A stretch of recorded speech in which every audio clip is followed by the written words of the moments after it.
Hora do grande debate aqui no Expresso CNN. A partir de agora, temas relevantes com visões diferentes sobre o mesmo assunto.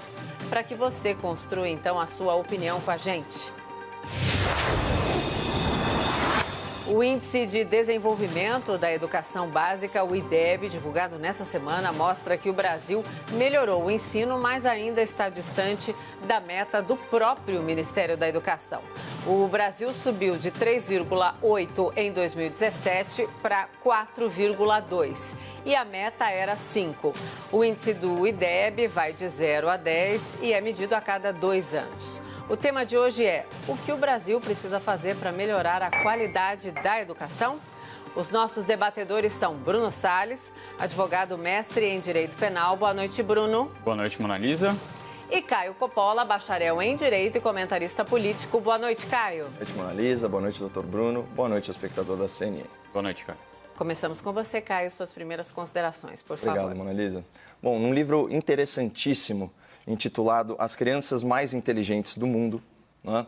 A renomada jornalista americana Amanda Ripley, ela analisa casos de sucesso da educação ao redor do globo, né? Comparando políticas públicas e resultados de diferentes países exitosos no PISA, o Programa Internacional de Avaliação de Estudantes, talvez aí a maior ferramenta mundial de monitoramento educacional.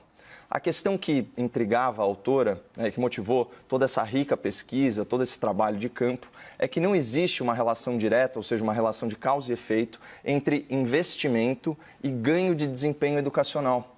Os Estados Unidos, né, país natal da jornalista, eles apostavam em novas tecnologias e despendiam muito mais recursos por aluno do que outras nações, mas eles ficavam aí longe dos bons resultados de países europeus e de países asiáticos. No Brasil, essa dissociação, né, entre despesa e qualidade, ela se verificou ao longo da gestão lulopetista na educação. Em 2003, né, que foi o primeiro ano do governo Lula, o Brasil registrou média de 383 pontos no ranking PISA. Em 2015, o último ano completo no governo Dilma, essa pontuação ficou mais ou menos estável, em 395 pontos, um ganho inexpressivo aí de 3%. Na verdade, entre as 70 nações avaliadas, o Brasil ficou entre os 11 piores em leitura, entre os 7 piores em ciências e entre os 5 piores em matemática. Ao final das administrações petistas, a situação do ensino básico no Brasil ainda era tão desoladora que a organização do PISA emitiu seu relatório apontando que, na média, o estudante brasileiro não possuía conhecimentos suficientes para, aspas, exercer plenamente a sua cidadania. Que somente estava apto para resolver questões de baixa exigência cognitiva, essa é a expressão. Porque os alunos não conseguiam interpretar textos simples e sequer dominavam as 4 operações matemáticas. Ou seja, a julgar pelos resultados do PISA, o Estado brasileiro, mesmo depois de um governo que se pretendia social, formava analfabetos funcionais. E a questão ela se torna ainda mais grave quando nós examinamos a evolução do orçamento do Ministério da Educação, do MEC. Em 2003, a pasta recebeu 33 bilhões de reais. Em 2016, 129 bilhões. Então, um salto de investimento que não se refletiu em ganhos de qualidade na educação básica e nem mesmo no ensino superior de excelência. Portanto, é falsa a ideia de que não é possível melhorar o ensino sem aumentar gastos públicos. Pelo contrário, as experiências governamentais perdulárias, seja nos Estados Unidos ou seja no Brasil, apontam que o segredo para um aprendizado de qualidade tem muito mais a ver com a racionalização da gestão escolar, com a adoção de métricas e metas e com a capacitação e a motivação dos profissionais da educação. No começo de julho, foi isso. No começo de julho, em razão das especulações sobre a escolha do novo ministro da Educação, eu trouxe ao espectador da CNN dados sobre as políticas públicas educacionais do estado do Paraná, governado aí pelo senhor Ratinho Júnior, cujo secretário de Educação é o senhor Renato Feder, um quadro técnico egresso do setor privado. E qual não foi a minha satisfação hoje ao constatar que as medidas que eu divulguei há meses se converteram em excelentes resultados dos alunos paranaenses no IDEB, o Índice de Desenvolvimento da Educação Básica, que é considerado aí o termômetro do ensino no Brasil. Esse indicador calculado a cada 2 anos, né, pelo Instituto Nacional de Estudos e Pesquisas Educacionais, mede o desempenho dos estudantes em língua portuguesa e matemática, levando em conta também as taxas de aprovação anuais. O aluno ele tem o seu conhecimento testado em 3 momentos da sua vida escolar: no 5º ano e no 9º ano do ensino fundamental e no 3º ano do ensino médio. Nos primeiros anos do ensino fundamental, o estado do Paraná conquistou a primeira posição com índice 6,5, bem acima da meta de 5,7. Na prova aplicada aí aos alunos do 9º ano, a última etapa letiva do ensino fundamental, o estado saltou da 7ª para a 3ª posição. Mas aqui vale ressaltar um detalhe importante. Considerando apenas o desempenho dos alunos nas provas, o Paraná obteve a melhor nota entre os estados brasileiros. E no caso do ensino médio, houve um verdadeiro salto de qualidade. O índice aumentou 19%. Isso é um recorde absoluto. E retomando o argumento, para comprovar que nem tudo orbita o aumento de gastos, como você promove uma transformação tão significativa do ensino em apenas 1 ano, herdando o orçamento da gestão anterior?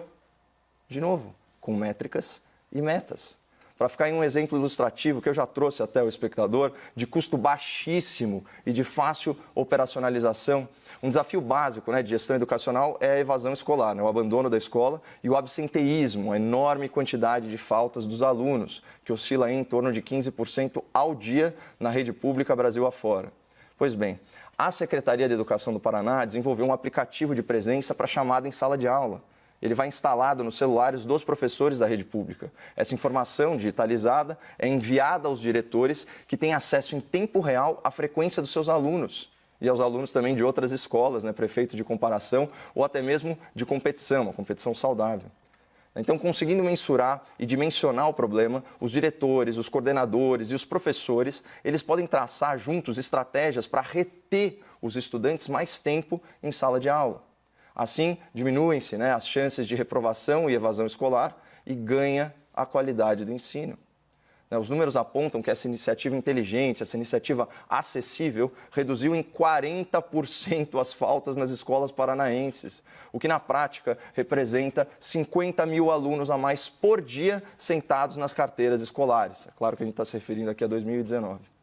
É de medidas como essa que vieram os bons resultados do estado do Paraná.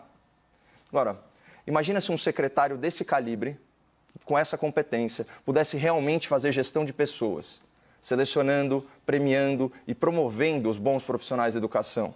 E, por outro lado, afastando os incompetentes e aqueles que não entendem a natureza do serviço público, do servir ao público, às crianças. Para vocês terem uma ideia, no Paraná, há impeditivos legais até para aplicar avaliações de conhecimento para renovar contratos de professores temporários, que, apesar do nome, eles têm o benefício de 1 ano de estabilidade no emprego, faça chuva ou faça sol, independentemente da sua competência. E aí, por distorções e privilégios como esses, nós lemos o seguinte tipo de notícia, como essa aqui da Folha, sobre a situação da rede pública em São Paulo há alguns anos. Aspas, a ausência de professor da rede pública chega a 30 dias no estado de São Paulo. Cada professor registra, em média, 30 dias de ausência das escolas em 1 ano. O número de ausências equivale a 15% do total de 200 dias letivos que cada escola é obrigada a cumprir pela legislação. Pessoal, são 30 dias de ausência além das férias. Em qual emprego do setor privado seria possível, seria aceitável? Mas, enfim, concluindo o raciocínio. Melhorar a educação básica no Brasil passa por racionalizar a gestão escolar, com a adoção de métricas e metas de desempenho em múltiplos níveis. Passa por prestigiar a transmissão de conhecimento, em detrimento da doutrinação ideológica. Passa por implementar uma ampla reforma administrativa que viabilize políticas justas de recursos humanos, premiando colaboradores com base em resultado e em competência. E, finalmente, passa por fazer as crianças e jovens do Brasil voltarem às salas de aula o mais rápido possível para que elas não caiam vítimas do emburreço em casa. Bruno, suas primeiras considerações, por favor. Obrigado, Mona Lisa. Minhas amigas, meus amigos telespectadores, boa noite. Novamente, o Brasil não alcançou as suas metas de pontuação no IDEB, esse Índice de Desenvolvimento da Educação Básica. Vamos lembrar que quando a gente está falando de educação básica, a gente está falando de um grupo que engloba ensino fundamental e ensino médio. Ele não vai falar de ensino superior. Apesar de um considerável avanço, passando de 3,8 para 4,2 no ensino médio, a gente ainda ficou longe da meta para 2020, que era de 5 pontos. No ensino fundamental, a gente teve uma evolução menor, no entanto, essa faixa já era melhor do que a do ensino médio e a gente conseguiu se aproximar das metas ali impostas, fixadas pelo MEC. Na faixa dos primeiros anos do ensino fundamental, tem esse corte, nós evoluímos de 5,8 para 5,9, ficando um pouquinho acima da média, que era de 5,7. Na faixa dos últimos anos do ensino fundamental, a evolução foi de 4,7 para 4,9, que é pequeno, se aproximando um pouco mais da meta de 5,2, mas ainda longe. Mas o que significa essa nota, na verdade? Eu acho que isso que é importante a gente olhar aqui. A nota do IDEB vai de 0 a 10 e serve como uma medida de qualidade para as escolas e para as redes de ensino. Ela permite categorizar a qualidade da educação por município, por estado, por região, por rede privada ou pública e vários outros fatores, inclusive por escola. Para calcular a nota do IDEB, são considerados 2 fatores primordiais. O primeiro é o nível de conhecimento dos alunos em língua portuguesa, com ênfase em leitura, e matemática, o que é avaliado pela Prova Brasil do Sistema Nacional de Avaliação de Educação Básica, o SAEB. O segundo é a taxa de rendimento, ou seja, a quantidade de estudantes que não foram reprovados nem abandonaram a escola nos anos de referência dos exames. Essa taxa, hoje em dia, é medida pelo censo do IBGE, que lá pelo PNAD contínua consegue medir quem abandonou e quem não abandonou a escola naquele ano, ou repetiu. Esse sistema de medição da qualidade do ensino, como a gente pode ver, ele acaba sendo, na verdade, bastante raso e tem alguns problemas metodológicos sérios. O primeiro é que esse sistema, que vai de 0 a 10, considera a nota 5 como índice de aprendizagem médio e a nota 10 uma nota muito acima da média. Ocorre que essa nota 5 foi considerada com base na nota do SAEB de 1997, uma época em que a taxa de atendimento médio no ensino era de 68% e muita gente, a mais vulnerável, ficava fora dessa prova. Essa taxa aumentou muito durante o governo Lula e Dilma e chega hoje a quase 90% de atendimento. Mais de 90% na verdade. Outro ponto que deve ser levado em consideração é que esse índice acaba levando em conta apenas aspectos básicos do ensino, como português e matemática, e nesse sentido acaba sendo um indicador limitado, se comparado, por exemplo, como o PISA, que o Caio mencionou aqui, o Programa Internacional de Avaliação de Estudantes, que engloba os países da OCDE e alguns países convidados. Esse índice também tem foco no aprendizado de leitura e de matemática, mas ele também leva em consideração, muito importante, o aprendizado e aderência sobre o pensamento científico. E o pensamento científico é de extrema importância no aprendizado, porque corresponde à capacidade crítica do aluno aprender, criticar e discutir. É essa capacidade de pensamento científico que permite, por exemplo, distinguir entre o que é conhecimento, daquilo que é crença, daquilo que é opinião, daquilo que é achismo. É essa capacidade científica que, sem dúvida, depende da competência gramatical e da matemática, mas que é ela que vai garantir o direito fundamental previsto no artigo 206, inciso 2º da Constituição da República. Da liberdade de aprender, de ensinar, pesquisar e divulgar o pensamento, a arte e o saber. Infelizmente, nesse ranking, a gente vai muito mal. O Brasil está na 57ª posição em leitura, na 70ª em matemática e na 66ª em ciência entre os países e regiões avaliados. Para se ter uma ideia, a média das notas nos países da OCDE é de cerca de 490 pontos nessas 3 categorias. 490. O Brasil obteve 413 em leitura, 384 em matemática e 404 em ciências. Para ter uma ideia também, quem lidera esse ranking é a China, que obteve 555 pontos em leitura, 591 em matemática e 590 em ciências. Dá para ver que a gente ainda está muito atrás. A gente ainda não conseguiu atingir as nossas metas internas de aprendizagem ali do IDEB, quanto mais correr atrás de outros países que têm se aperfeiçoado cada vez mais, que têm aperfeiçoado cada vez mais as suas redes de ensino. cientes de que o investimento na educação é investimento no futuro do país. E vamos ver, esse é um dado concreto. Segundo dados do Instituto Todos pela Educação, uma instituição que é suprapartidária e talvez seja o órgão mais respeitado no Brasil na matéria de educação, eu abro aspas, um aumento de 100 pontos no resultado médio de um país na avaliação internacional de empenho de escolas do PISA está associado a 2 pontos percentuais a mais na taxa de crescimento anual do PIB per capita do país. Veja essa estatística, quanto é impressionante. Porque é disso que nós estamos falando. Nós estamos falando de investimento para o crescimento econômico e para a emancipação da nossa população. E, infelizmente, esse não é o projeto da nossa elite, não é o projeto do governo atual, que já anunciou um corte de 1,6 bilhões no orçamento do MEC esse ano. Um valor essencial, segundo o ministro da Educação, Milton Ribeiro, para o investimento na educação em tempo integral nos últimos anos, que se mostrou um dos principais fatores de alavancagem dos estados que tiveram melhor resultado no IDEB, como o Espírito Santo, por exemplo. O que comprova a absoluta verdade da frase do grande professor e grande educador Darcy Ribeiro. A crise na educação brasileira não é uma crise, é um projeto. Vamos então ao debate. Bruno e Caio, por favor.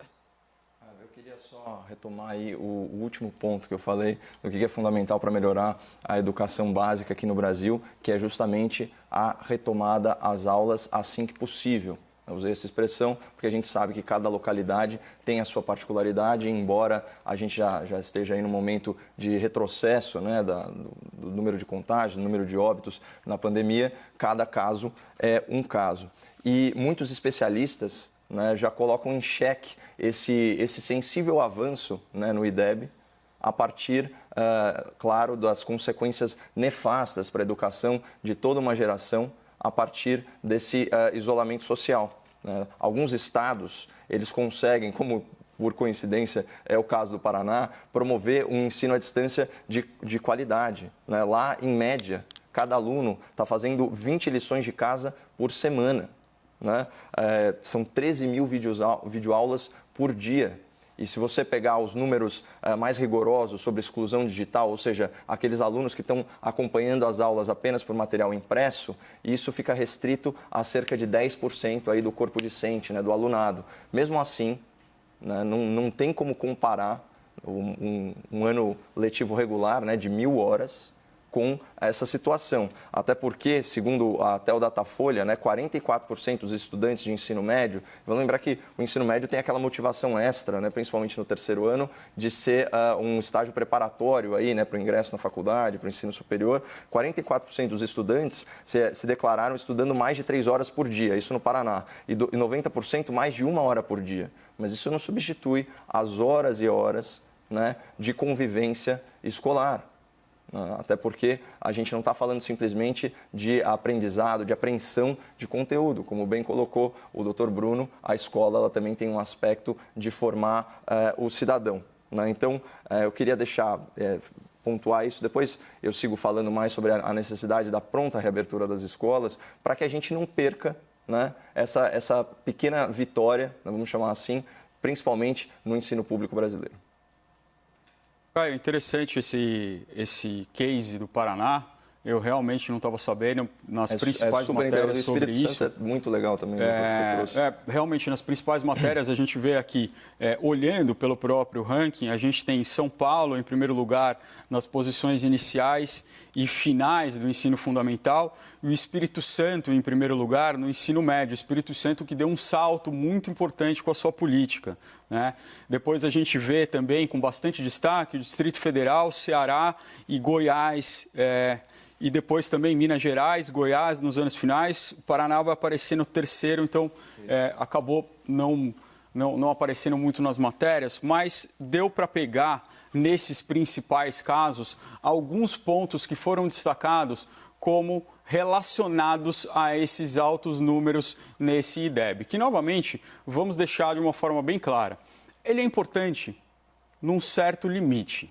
Por ser uma medição continuada, ela consegue nos mostrar algo, mas ela não vai conseguir nos mostrar tudo.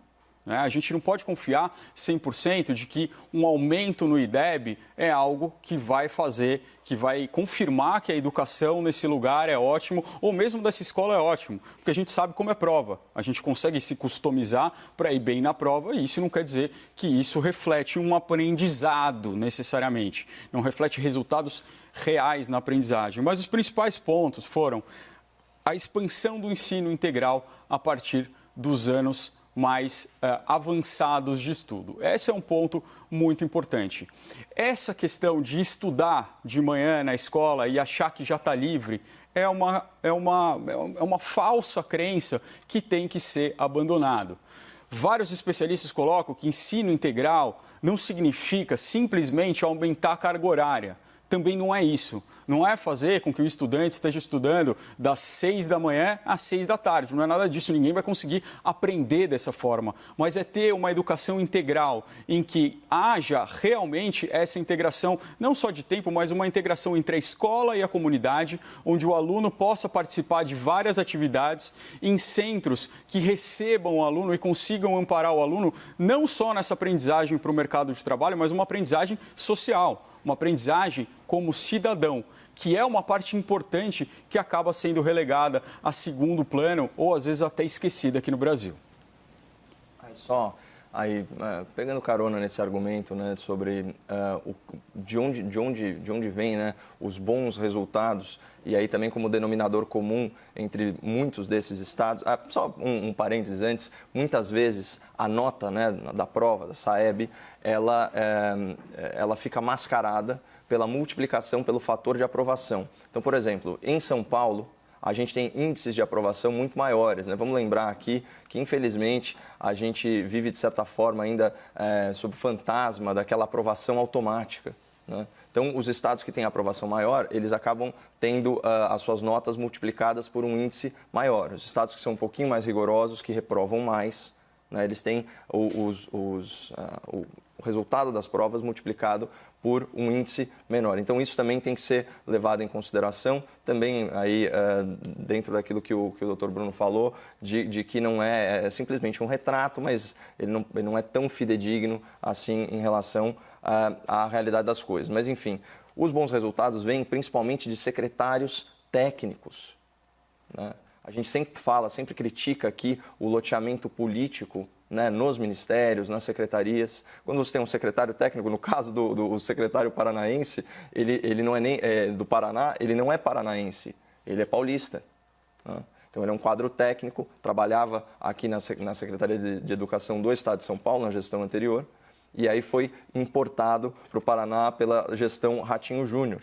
E é interessante observar que, como o IDEB é medido de 2 em 2 anos, a gente consegue mensurar também o impacto da mudança de gestão, né? Então, desses novos gestores. Então, é uma coisa para o eleitorado aí e para o cidadão ficar atento, né, essas mudanças positivas. Por outro lado, políticas de Estado bem-sucedidas, que não são abandonadas, elas se tornam aí, vamos dizer assim, um forte aliado, né, do secretário de Educação para conseguir esses números. E reiterando o argumento, né, quando a gente fala da importância, né, da escola em tempo integral, mais tempo, de novo, mais tempo em sala de aula, né? E isso, assim, já tem artigo publicado, inclusive no site das Nações Unidas, assinado aí por diretores da Unicef, da Unesco e mais outras entidades, mostrando a importância, né, de que a educação seja considerada uma atividade essencial e que as aulas presenciais sejam retomadas de pronto. Imagina quando você fala em sala de aula, Caio, não é exatamente sala de aula, é na escola. Em várias atividades. Eu acho que esse é um ponto bastante importante para a gente trazer aqui. Quando a gente vê o ensino norte-americano, o ensino de qualidade norte-americano, a gente sempre está acostumado a ver, até em filmes, o telespectador vai se lembrar de aulas de teatro, de aulas de música, de aulas de debate. Isso que eu e o Caio fazemos aqui a duras penas todo dia. O pessoal nos Estados Unidos está acostumado a ter aulas com técnicas de debate, já desde o ensino fundamental. É claro que chega num determinado ponto, o ensino norte-americano também passa a ser um ensino muito questionável. E o Caio tem razão em um ponto e eu divirjo no detalhe, mas é um detalhe importante. Dinheiro não é a solução para a educação. Investir uma montanha de dinheiro na educação não é o que vai trazer o sucesso, é preciso ter uma eficiência. É preciso se entender como aplicar esse dinheiro. No entanto, a gente também não pode ignorar que a falta de dinheiro ela é determinante para que a educação seja ruim. E no Brasil, a gente ainda não tem um caminhão de dinheiro. O nosso investimento ainda está muito abaixo do nível da OCDE. Eu trouxe esse dado aqui quando a gente falou do Fundeb. É um valor ainda muito abaixo investido por aluno anualmente. Não chega a um valor que bata $3 mil. Quando a gente está falando em investimento por aluno, é todo investimento. Investimento de estrutura, de infraestrutura, de escolas, de construção, de reforma, de professores. E aqui chega em outro ponto muito importante. Professores. Professores no Brasil ganham extremamente mal. E essa é uma atividade fundamental, extremamente fundamental, quando a gente está falando de educação. Pode tirar tudo, mas não pode tirar o professor. E isso, claro, é só um instrumento retórico, não pode tirar tudo.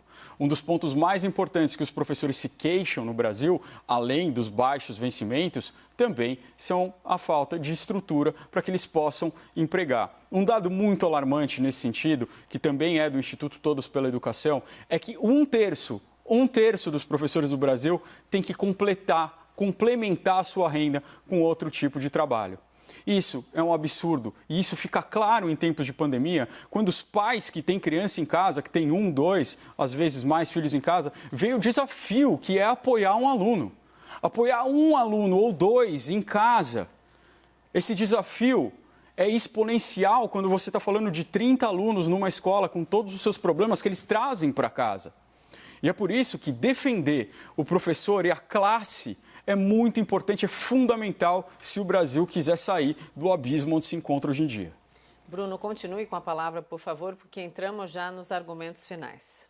Acho que como passou rápido hoje. Sim, é sinal que o debate foi muito intenso e bom. Quando passa rápido, a gente não percebe. Vamos lá, por favor. Muito obrigado. Eu acho que é muito importante a gente ficar, então, nessa questão, para finalizar, dos professores. A gente precisa entender que essa é uma profissão que continua sendo extremamente desvalorizada no Brasil, que continua sendo muito pouco entendida no Brasil, que tem uma relação entre aluno e mestre muito peculiar, que é quase uma relação de violência em muitos lugares, quando deveria ser uma relação de reverência.